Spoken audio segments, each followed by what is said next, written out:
Hello, everyone.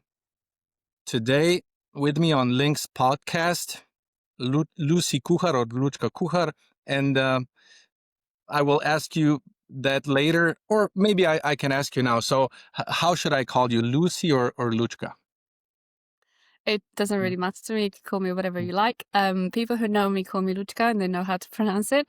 A lot of English people sometimes don't know how to pronounce it, or if they don't put the face next to the name, they could confuse me with a man because they spell it Luka. So I kind of like being the underdog in the profession. So I don't want to be confused with that unless unless they know me. So yeah, I call myself Lucy in all the kind of websites and platforms, but you can address me however you want. Agreed. Then I'll call you Lucy for now. Yeah. First, a few words about you, and then I'll start with the first question. So, Lucy, you are a founder and director of Lumen Architects. You have an ARB registered residential practice operating across London, mostly Southside London. Your studio was founded in 2018. Especially, you have a Women's Leaders UK Award in Manufacturing and Construction in 2025. Your practice focuses on bespoke, eco-conscious homes, but also multi-housing residential units for real estate developers. You have a selective project intake, 10 plus years of experience from large developments, and also refined private homes. You're a Slovenian by nationality, but based in England. So in this case, my first question, can you give us a short origin story? So from Slovenia to founding Lumen Architects in the UK, how did that come to be, and what gap did you see in the market, or what was the opportunity? Yeah, definitely. So I studied in Ljubljana. Before I finished a master's degree, I went on Erasmus internship. I went to London for 3 months. I then finished my master's and came back and got a job as an architect at a residential architecture firm. That taught me a lot. We were working on high quality residential schemes all across London, anywhere from 60 to 400 housing units. I worked there for maybe 4.5 years. And even though I really enjoyed it, I was sort of missing designing for the end user. When we were designing private and affordable social housing, we didn't know who was going to move in. So everything had to be quite standardized in that way and kind of design way. So when an opportunity came to work with an interior designer on a more smaller scale, it's when it kind of ignited that passion for me to work with the actual end user. So I left my company and I started my own practice. Firstly, focusing on kind of private houses, refurbishments, extensions, and so on. And yeah, it sort of gave me like a new perspective on design, I guess. I've been running my practice since 2018, 2019. I've had a bit of a gap during my maternity leave, and yeah, I'm kind of fully back in the past couple of years. So it's been really exciting. The last year has been really exciting. Interesting. So I've read that with Lumen, you only take a selected number of projects at a time. What does that enable in terms of design quality or client outcomes? So I think good design doesn't come from volume, it comes from attention. And since beginning to attract the right clients, we can really focus on what their outcome wants to be and how they live and what they aspire to achieve. They have slightly bigger budgets, they have slightly bigger aspirations, they value what can we do for them kind of bespokely. So yeah, we're focusing on that, not just taking any project and, churning them out kind of in a standardized way, but every single project it becomes about the person living it. And a lot of the times when I would take a brief or when I would be talking to a client, it's not a yes or no answer, it's not a black or white answer. When they ask me, should we have an open plan, should we do this, should we do that, I usually ask them a question back of how do they live? Do they eat breakfast together? Do they have to, cook when the kids are doing homework? Do they entertain a lot? Do they have, birthdays in the summer and they eat out a lot, or most birthdays are in the winter, and so on. So we can actually focus on the design a lot more by having less but like high quality projects. Interesting. So you worked both on large scale developments and bespoke homes, you say. So what would you say did you learn from one and the other? What could the small project teach the big ones, and vice versa? So the big project, I'll start with the big ones because that's where I started. That's where my background is. They teach processes and systems and collaboration, whereas the small ones teach the bespoke element and the personalization. And there's a lot of psychology around it. There's a lot of knowing the clients. How do they want to be, even communicated? Some are very process driven and they just want an overview of a timeline, and some are very creative and they just want to talk ideas and mood boards constantly to visualize stuff. Some can't visualize without a 3D, and it's about knowing that in person. And I think combining those two, combining sort of the processes and robust detailing and the technical background with this personal approach is what can make a really good, intelligent, emotionally intelligent design. Mm-hmm. And since you're from both worlds, what are the main differences you see comparing, for example, Central Europe and UK? Uh, it's It's a bit frustrating that in the UK, I feel like in Europe, the performance, thermal performance, the passive houses, the aspiration to sustainability, comes more as a standard as it does here. Here, I think we're a long way of having that regulated, because sometimes the budget or the regulations, the project will just get the minimum kind of standards in terms of air tightness, for example. So I think there's lots of opportunities to be done there. But then on the plus side, there's a lot of heritage in the UK. There's a lot of typologies that are, repeated. Maybe they have a modern take on it, but there's still this kind of cultural aspect to homes that I can see here a bit more than kind of in Europe. So I guess if you were to combine the performance mindset of Europe and the design ambition and the kind of cultural aspect to the UK, that would be ideal in my view. Okay. So when comparing, we see that we have a housing crisis all over Europe. So there is not a country that doesn't have regular postings about the crisis in general, and UK is no exception. So from your seat in London, what are the biggest blockers to delivering quality homes fast? So is it like planning risk, cost volatility, supply chain? Do you have any examples? I could say all of them, but mostly the planning kind of restrictions. Planning in the UK is very it's there's rules and there's documents and there's planning guidances, and but they're always open to interpretation.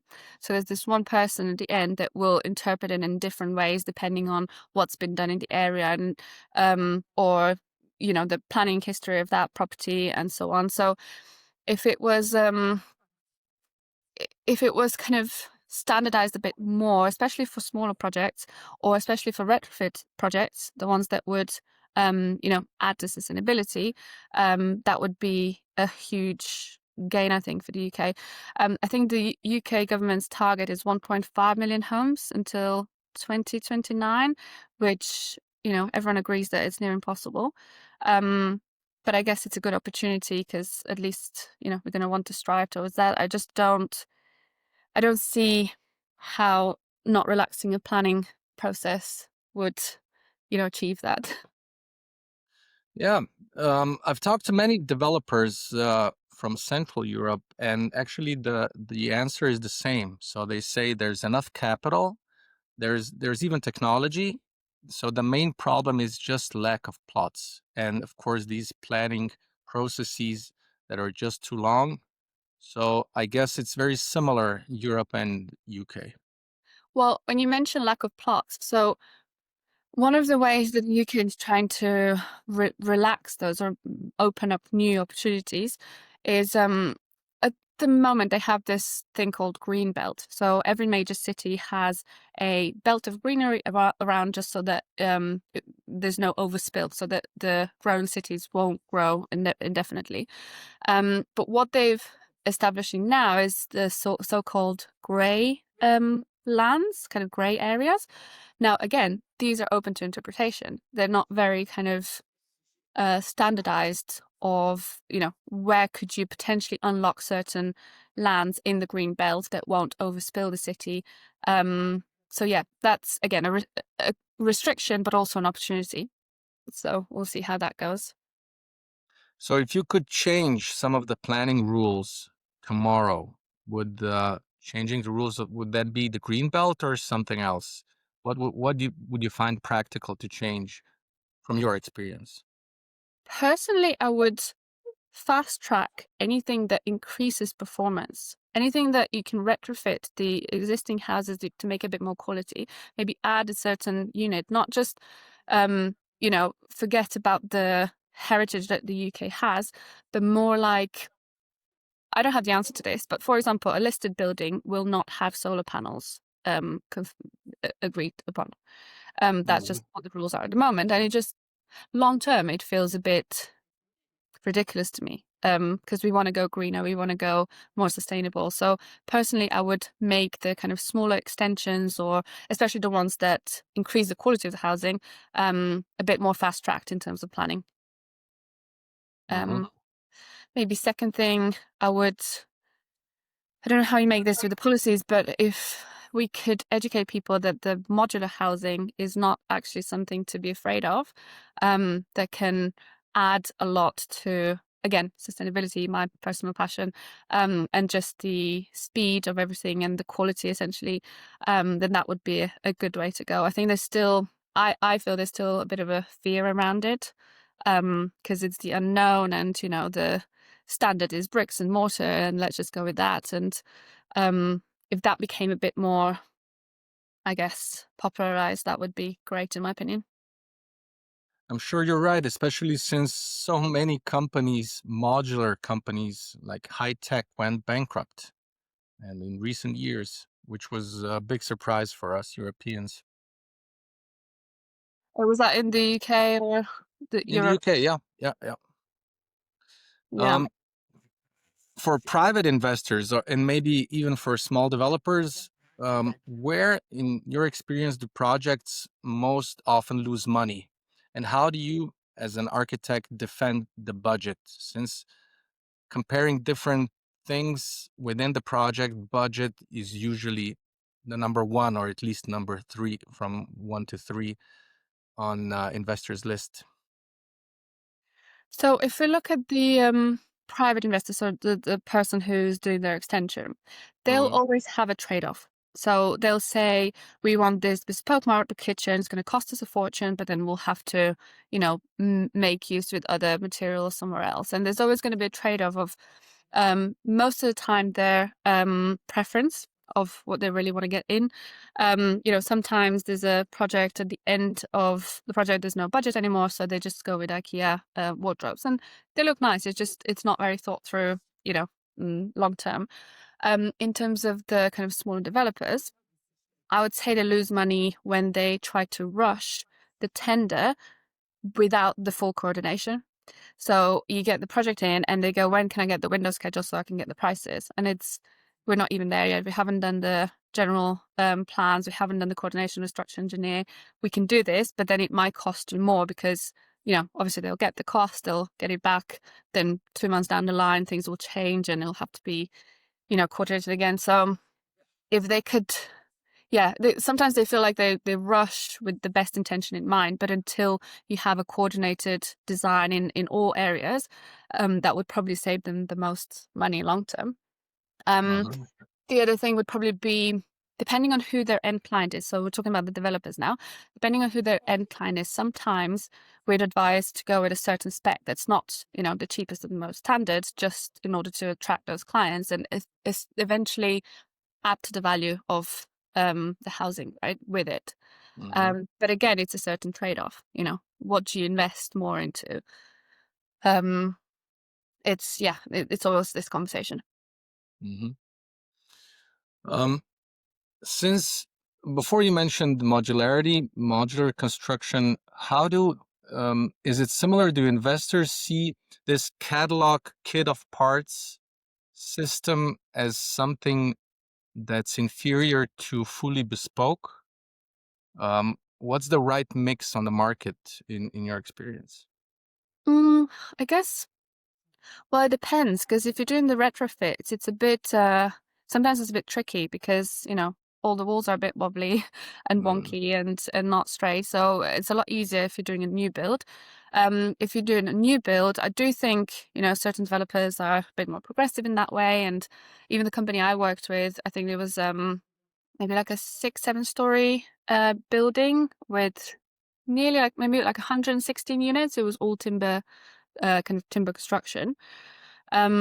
But I think private people, again, there's this educational piece that needs to be done because there were certain modern methods of construction in, let's say, 50s, 60s that maybe weren't as quality. You might not get certain mortgages on it, and people then just run away from all of the modern method of constructions, even though, a timber is so much better for, let's say, hold carbon, or there's so many benefits to certain things. There's still this educational piece that needs to be done, but hopefully, sooner or later we'll get there. I think there's a balance. It depends on the plot, I guess, and the right element of bespokeness that people want to achieve. Okay. This year, you've won the Women's Leaders UK Award. Has that changed the kinds of investors or briefs coming your way? Yes, it definitely has. It gave me visibility in certain magazines or certain platforms. It then automatically brought clients that align with my values to me, sort of attracted the clients without me doing too much outreach, which feels amazing. I got an inquiry from South London where the woman just purchased, she saw me in a magazine, she purchased a new house. She knows a builder, she's worked with a builder for all her life because she has some investment. But she said, I just ask different questions and she wants us both to collaborate because this project is her dream home and needs a bit more. And that's the sort of clients I really enjoy working with. Just by having a voice out there of what my values are and what do I really want to work with, it sort of feels like it attracted the right clients back. Yeah, I can imagine. Now, regarding new technologies, so the world is, of course, AI hyped, new technologies, new softwares, new apps. Are there any parts of your workflow that are already data driven when talking about, I don't know, cost benchmarking, suppliers, code checks, or is your process still mostly analog? So it's ever evolving, but it's definitely a combination of both.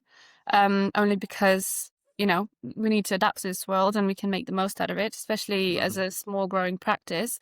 We need to think smart. And we kind of treat it as a junior designer, very useful, but always worth checking for now. So there's, like you mentioned, a lot of cost, a lot of specifications, mood boards that usually, we used to search every single image that could be kind of sped up. You still have to feed it. You still have to have your ideas and know what your project wants to be.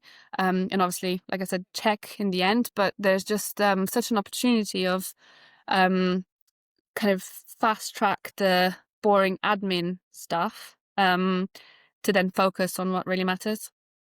Mhm. Yeah, I can imagine. What about the use of AI in building concept designs, for example, just basic floor plans or renders? So we personally haven't come across a software that could do that well. You still have to kind of feed it a lot of information. Sometimes, we try different kind of AIs with that. Some of them are completely ridiculous and almost funny in that sense. But if there was something that was that had the parameters to actually work with, um, again, it could just help so much to kind of springboard the idea that you then try to communicate to the client. Um, so yeah, that's where we are at the moment. Then you definitely, I have to show you our Lynx platform, because we believe we've solved this, but Yeah, I still have the chance to show yeah. it to I you. can't wait to try it actually. So, in terms of sustainability, one of your messages stressed that eco-conscious homes, but without greenwashing. So, what are the first moves that gave 80% of the benefit and 20% of the cost, in terms of, for example, when talking about orientation, heating, ventilation, materials, etc.?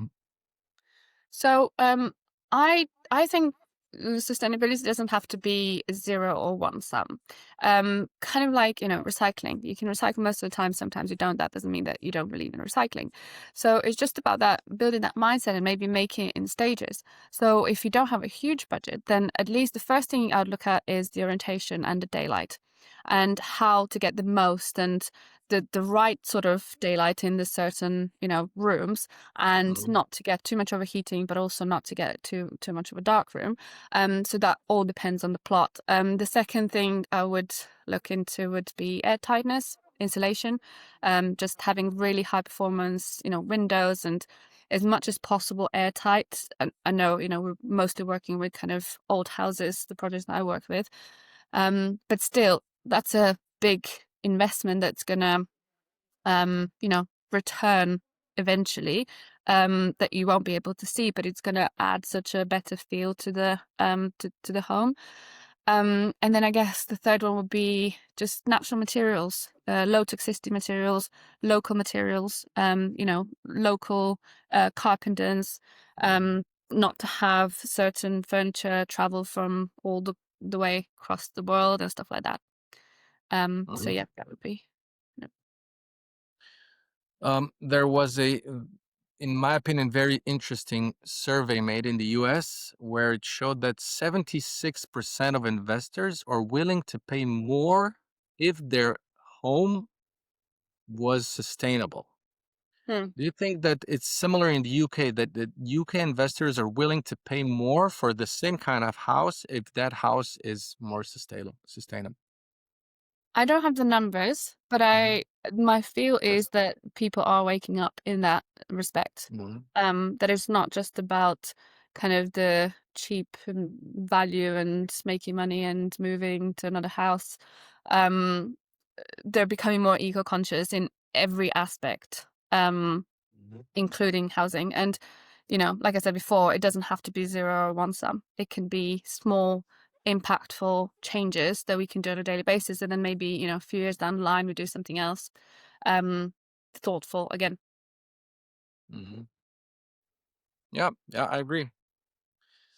Um, And now about you personally. So you juggle two lives or even more. One is a family life, and the other is business.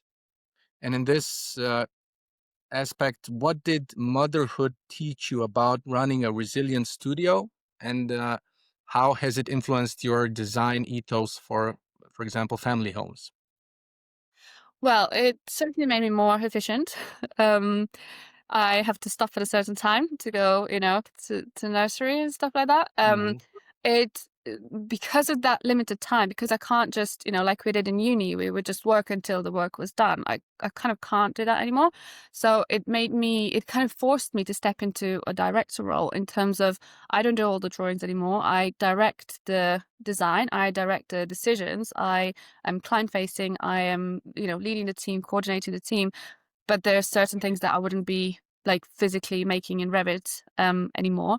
So that was an opportunity that came out of it.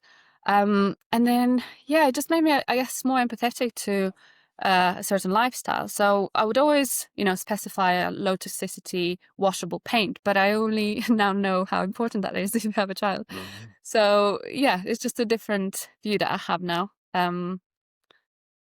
Yeah, definitely made me more efficient in so many ways.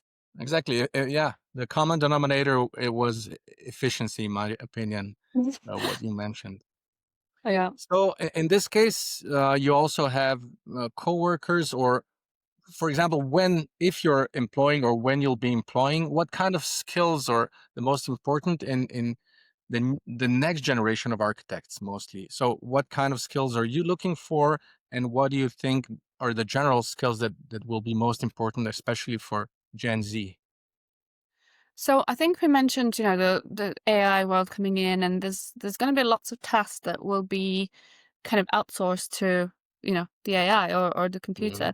Mhm. So someone who I would take on would be someone who can think multidimensionally, who doesn't just think, let's produce this drawing, but thinks about, well, how's that going to impact the cost? And oh, I remember the structural engineer said that. Or can we check this as well? Or there's so many levels to a certain decision that has to be made in the design process. Mhm. Um, Someone that comes in has to be quite adaptable to that, and just be curious and be open to learn, because there's so many new things that we architects can learn on a daily basis. And then the other one is really the empathy and connecting with people, be it with the people who are building an extension, or the kind of even developers. It's not just about how we think they should live, it's actually listening, what do they need from it. um you know Hopefully Mhm. the next generation will be quite in touch with that as well. Yeah, they But will. yeah, a small team, especially a small kind of lean growing team, has to be very self-sufficient. Every person has to be self-sufficient. Mhm. It takes a lot of time for me to answer every single question. It's more like, let's meet at the end of the day and let's just make those decisions. But yeah, they need to kind of think on their own feet, I guess. That's what I'm trying to at least teach to my son, even though he's really little. But he asks me something and I go, "Well, what do you think?" Because Mhm. I Exactly. can't, feed everyone. Return the question. And to the kids, or say people in high school now, would you recommend studying architecture today? Hmm. Uh, Normally I'd probably say no, but I guess, like, for our profession, you need to study it, right? If you want to Mhm. become that person, there's a handful of professions where you need that accreditation. So yes, it's a very, if you're the right person for it, it's a very interesting profession, because there's just so many things to learn and to do. And even, you don't have to be specifically an architect. Like me running a business as an architect, that opened a whole new world to me, the entrepreneurship world, for example. But yeah, if you're the right person for it and you like challenges and you like sort of processes with the creative, absolutely. But you have to be willing to, you know work for a long time, and maybe not work for a certain salary for a long time, Yeah. to then get to a certain point. But I guess you have to have that if you want to be an architect. But it's similar with some other professions like doctors or lawyers even. Yes, exactly. Mhm. Is there a book, or in your case a building that changed your practice that you could recommend? I would say it's not specifically architecture book, but it's my favorite book of all times. It's called The Obstacle's the Way by Ryan Holiday. Mhm. He doesn't reinvent the wheel. He basically just talks about the stoicism and Marcus Aurelius, and just how, literally what the title says, how every obstacle can be turned into an opportunity, which helped me in Mhm. life a lot, and it helped me in business a lot. Because there will be lots of challenges, and you can always turn them into opportunities in one way or the other.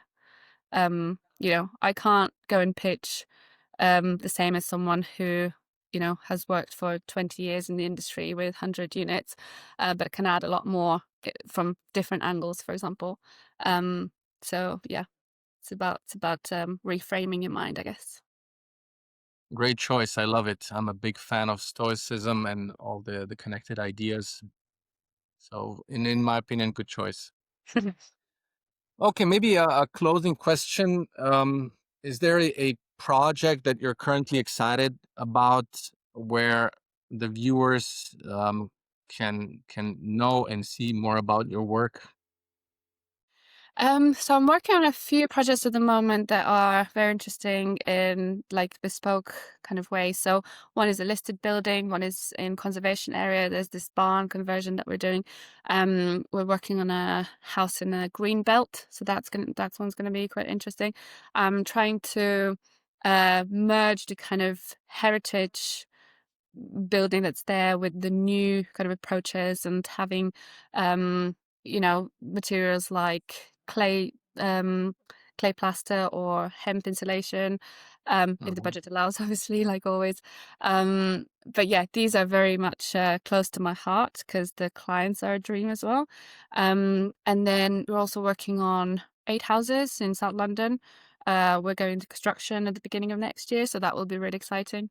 That's sort of our kind of first bigger project in that area.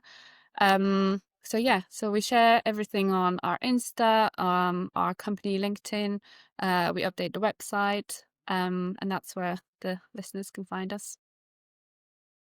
Okay, I will share this info in the podcast info so that the viewers can see.